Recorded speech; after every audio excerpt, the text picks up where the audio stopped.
Sa mga lumalabas dyan, magagamit natin ito pamproteksyon sa init ng araw. Subukan muna natin ito dito sa ating kamay. Alam naman natin na hindi ito agad makukuha sa isang gamitan.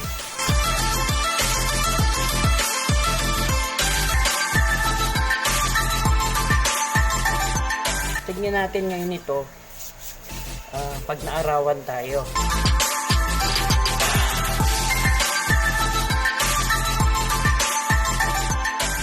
Kailangan ng pagpahid medyo pantay.